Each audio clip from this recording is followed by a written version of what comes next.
So, welcome back. Let us look at the most important aspect of FBA, or what is potentially the most debated aspect of flux balance analysis. How do you pick this objective function? In your school problem of chairs and tables, the objective function is very clear. You wanted to maximize the profit of the industry or factory or whatever, right. In this case, what is the objective function that you pick? And this is where I want you to have a more fundamental understanding of FBA, and let's see what that is. One obvious way to pick the objective function is based on the desired goal of the simulation, maybe for basic exploration and probing of the solution space, or to represent likely physiological objectives, or to represent bioengineering design objectives. Let us just look at the last two. You can imagine what exploring the solution space is, right. You just try different objective functions to see what kind of configurations are admissible in the cell. But let us remind ourselves what we have been doing.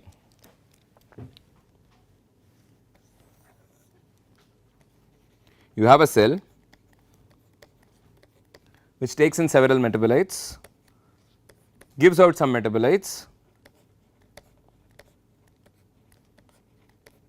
and there is a complex metabolic network inside of it. This is the metabolic network we essentially represent as S, your stoichiometric matrix. And what you do is SV equal to 0, this is not you cannot violate this constraint, right. This is a fundamental constraint. Why? It arises from stoichiometry. You can only produce 1 mole of fructose from 1 mole of glucose, no other choice, right. And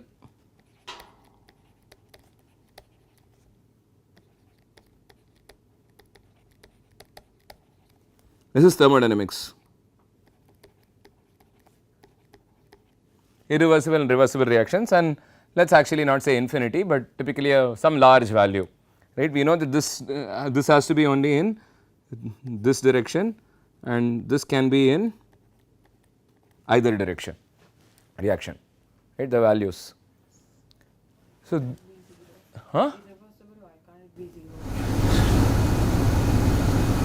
yes, you can have it, okay, this maybe you should not put less than equal to for infinity, but right. So, it can be 0 of course. So, this is what we have so far, and we said we cannot solve the system unambiguously, right, one unique solution. So, to pick one solution, we said let us now impose this objective function maximize C transpose B. What does this give you? It gives you two things when you solve. You will get the max value, or what we call the max function value.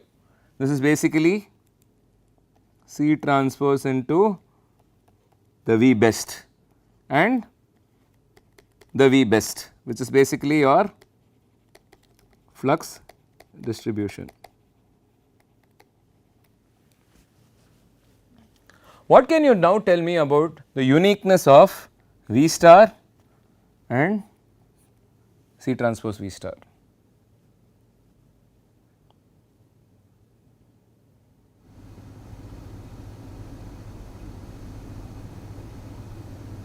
Have you studied linear programming before? You may need to call in some logic of linear programming here. It is interesting to note that this is unique, whereas this is not unique.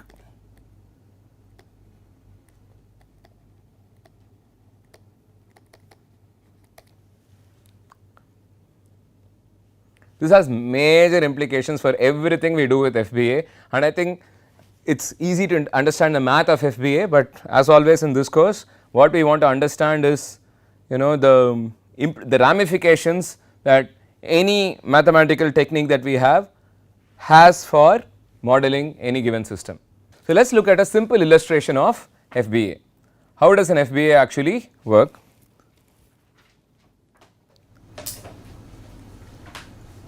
So, you start with a system So, you reconstruct a system. How do you reconstruct a system?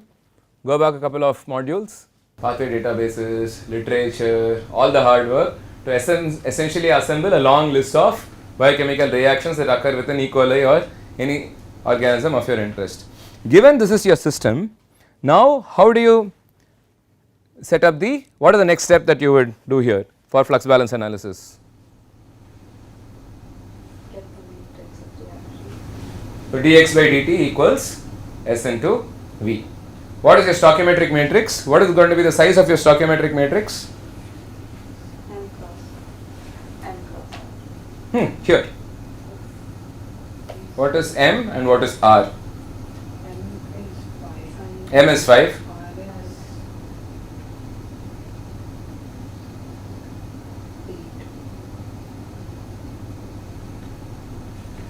This is one reaction,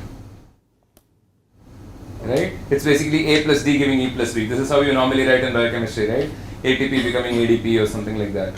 So that makes it 7, right? So you have two internal reactions, V1 and V2, and you have a bunch of exchange reactions, B2 to B5. Fair enough? So the stoichiometric matrix will therefore be 5 cross 7. And it will look like this.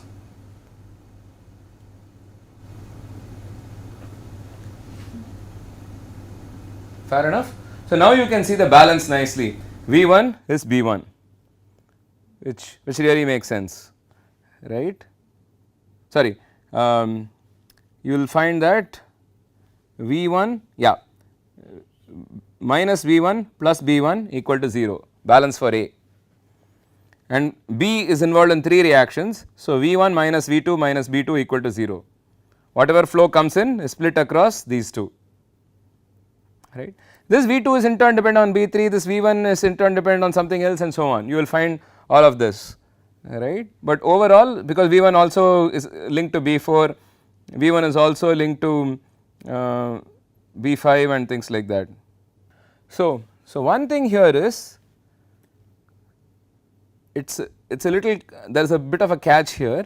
I can't have reversible arrows here, because if I say this is minus 5, I have to commit to one direction in the first place, right. So here it's a reversible arrow is shown for the sake of highlighting that it's a reversible reaction, but in essence when you start even writing the stoichiometric matrix, you have to understand that B4 is in a particular direction, B5 is in a particular direction. Right. So, what is B5 here? What is this is a reaction, right? It is E on the right hand side alone, which is basically to say it is something like. So why if it's only one direction, it's reversible? How do you represent reversibility? No, so what I am saying is,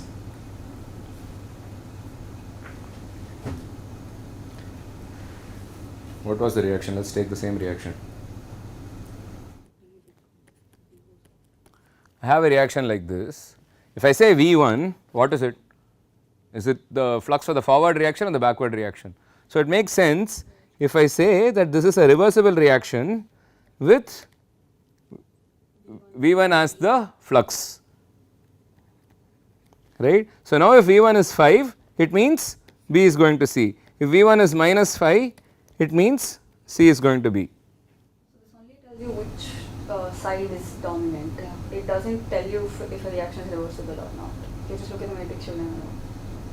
Yeah. So invariably in all these reconstructions you keep the reversibility information separate. So you say reversibility R1, R3, R5, something like that. What are all the list of reversible reactions? Or typically you keep a Boolean vector. It says 1, 0, 1, 0, 1, right. This means R1 is reversible, R2 is not, R3 is reversible, R4 is not, R5 is reversible, right. So when we do the lab sessions, you will get familiar with this.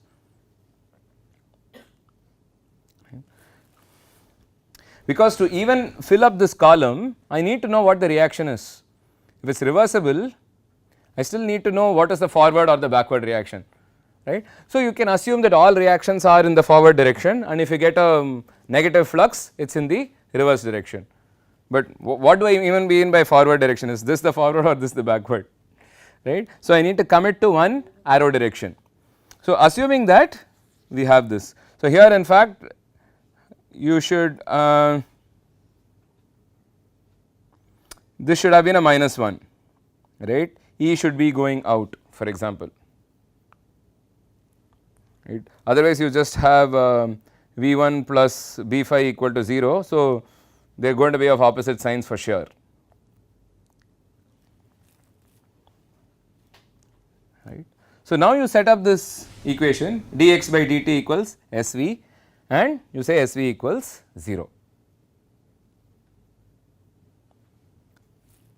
So, now you have to solve the system of equations, which basically reads minus V1 plus B1 equal to 0, V1 minus V2 minus B2 equals 0, V2 plus B3 equals 0, minus V1 plus B4 equals 0, and so on. I am essentially multiplying this with this matrix multiplication, and note that this is just a partition. I am trying to show up, it might seem like a divided by or something, but it is a partition to show that there are some internal fluxes and there are some exchange fluxes in the same vector, right. So, the next step, you put in other constraints from your knowledge of biology or whatever. Here I have put some toy constraints. I say 0 less than equals V1 less than equals 10, minus 10 less than equals V2 less than equals 10. So, typically for any reversible reaction, I would have the constraint in both directions, but for the irreversible reaction, it is only in one direction.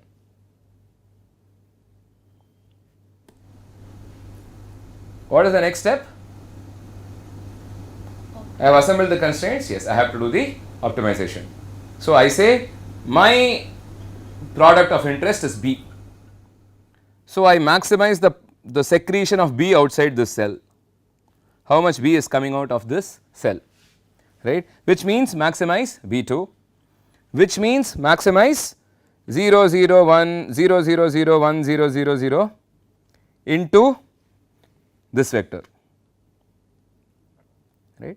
I am just putting it back into the canonical form, right. So, what is the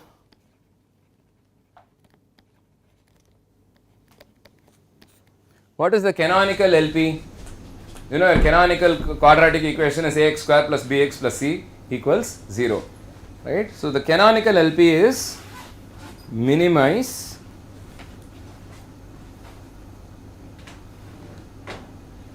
F transpose x such that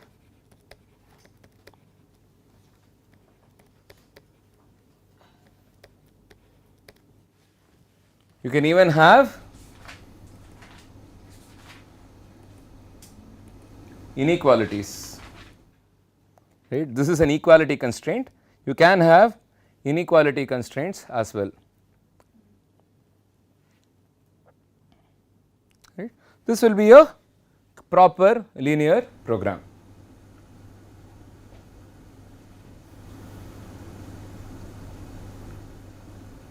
Now, if you map it back to our system, what is A?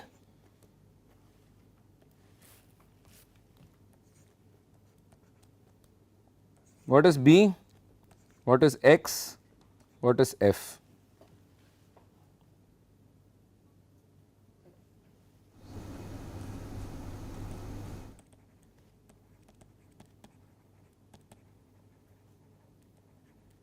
Your objective function like biomass, which is basically your C, this is the name we gave, and it is useful to know these variable names as well, because these are the same things that are used in the MATLAB toolbox for solving flux balance analysis problems. What is A? The equivalent of A? The stoichiometric matrix. Equivalent of B? 0. 0 vector. What is the size of the 0 vector? M cross 1. Very good. What is X? Is this clear? You want me to repeat it? I will repeat it because this can be a little confusing.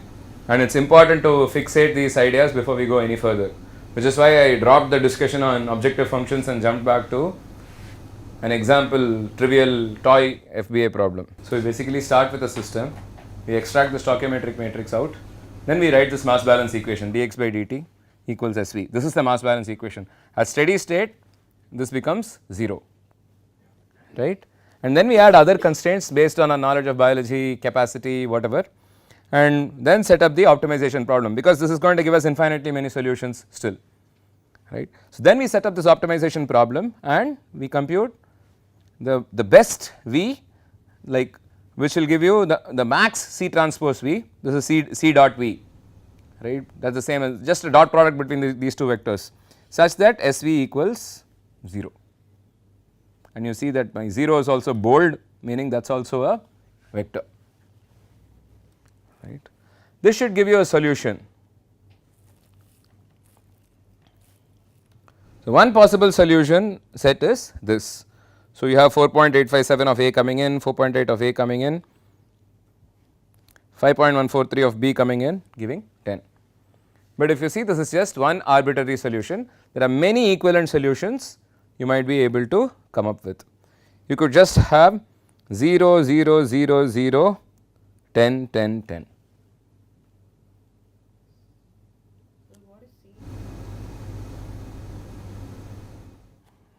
This C, it is the objective function. I said maximize, so I said max B2 such that S into V equals 0, right, and what is V? V is nothing but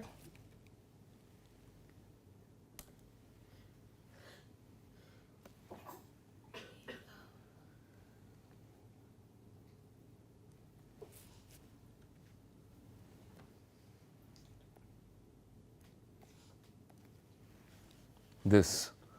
So now this is your LP problem, right, this is your LP objective function. So this has to be written as some C dot V. So what is the C vector that will multiply this to give you B2? It will be 0, 0, 0, 1, 0, 0, 0. So now C transpose this transpose into this vector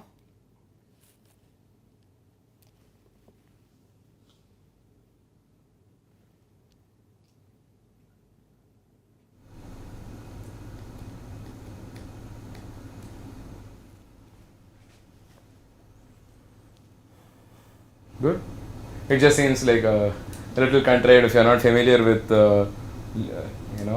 linear programming and linear algebra, but essentially this is what it is, right. I set this up as my objective function of choice and I have to give my objective function as some linear combination of all these variables, and that linear combination is 0 of all variables except B2. You always have to represent your objective function like that, as some matrix into V.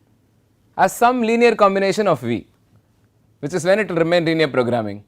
I can come up, you can say you are very well within your rights to say maximize B1 V1 plus B2 V2, this is quadratic, plus B1 cube, non-linear, right.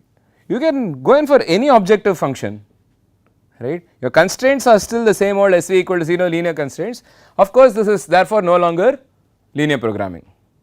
We will see examples of these. There are very interesting formulations that are non-linear programming based, that are non-linear optimization based, which will give you interesting results. So let us get back here. We see that there are different possible solutions that you can have. Right. So clearly 0, 0, 0, 0, 10, 10, 10 is one solution, or simply 5, 5, 5, 5, 5, 5 is another solution, right. Of course, this will be 10 and this will max out at 10 because that is a constraint that you have yourself imposed here. You said 0 less than equals V1, B1, B2 less than equals 10.